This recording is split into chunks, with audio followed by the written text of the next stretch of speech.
ఒకనాడు వేలాది ఎకరాలు జమీందారులు జాగీర్దారులు భూస్వాముల దగ్గర ఉన్న భూములను అగ్రికల్చర్ సీలింగ్ యాక్ట్ తీసుకొచ్చి భూ పరిమితి చట్టాలు తెచ్చి వాళ్ళ దగ్గరున్న లక్షలాది ఎకరాలను ప్రభుత్వం వాళ్ళ నుంచి తీసుకొని దళితులకు గిరిజనులకు ఆదివాసీలకు బలహీన వర్గాలకు ఆత్మగౌరవం తెచ్చే భూ కేటాయింపులు కాంగ్రెస్ ప్రభుత్వం శ్రీమతి ఇందిరాగాంధీ గారు చేపట్టారు.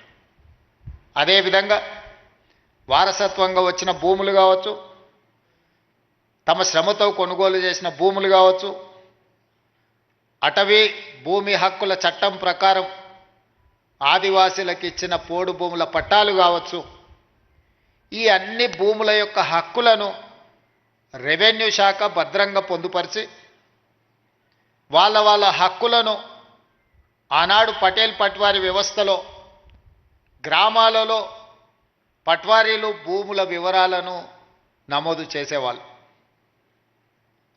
ఆ పట్వారీలు నమోదులు చేసిన భూముల వివరాలు పటేల్ పట్వారీ వ్యవస్థ రద్దు కావడంతో గ్రామాలలో ఉండే రెవెన్యూ రికార్డులన్నీ కూడా మండల కేంద్రాలకు మండల వ్యవస్థ వచ్చిన తర్వాత మండలాలకు తరలిపోయినాయి. భూమికి సంబంధించి ప్రభుత్వం ఆ తర్వాత తీసుకొచ్చిన పరిణామాలలో విఆర్ఓ విఆర్ఏలను తీసుకొచ్చి ప్రభుత్వ అధికారులుగా ప్రభుత్వ ప్రతినిధులుగా గ్రామాలలో ఉండే భూముల యొక్క సమాచారాన్ని సేకరించి మండల కేంద్రాలలో మండల రెవెన్యూ ఆఫీసర్సు లేదా తహసీల్దార్ దగ్గర భద్రపరిచారు.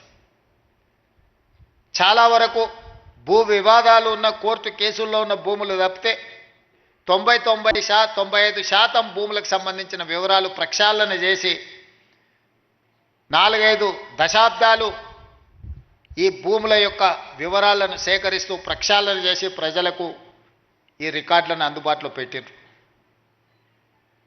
ఉన్న పలంగా తెలంగాణ రాష్ట్రం వచ్చిన తర్వాత పాలకుల మెదడులో కదిలిన ఆలోచన 2020 భూముల యొక్క చట్టాలను అన్నిటిని కూడా ఆర్ఓఆర్ యాక్ట్ను మారవాలన్న ఆలోచన.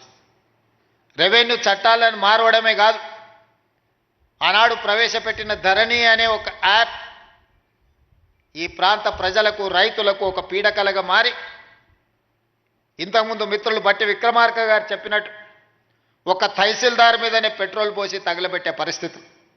ఇబ్రహీంపట్నంలో ఈ ధరణి భూతంలో వచ్చిన మార్పులు జంట హత్యలకు కారణమైంది.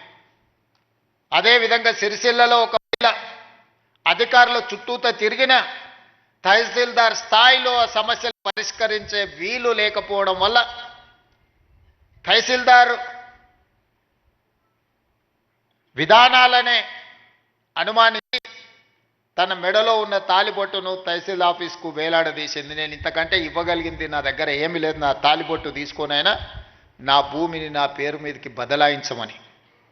వీటన్నిటికీ కారణం రెవెన్యూ సిబ్బందే మూలమని చెప్పి ఆనాటి పాలకులు మిమ్మల్ని దోషులుగా, మిమ్మల్ని దోపిడీదారులుగా, మీరు ప్రజలని దోసుకోవడానికే రెవెన్యూ శాఖ సిబ్బంది ఉన్నట్టుగా చిత్రీకరించి తద్వారా లబ్ధి పొందాలని ఆనాటి పాలకులు ప్రయత్నం చేశారు.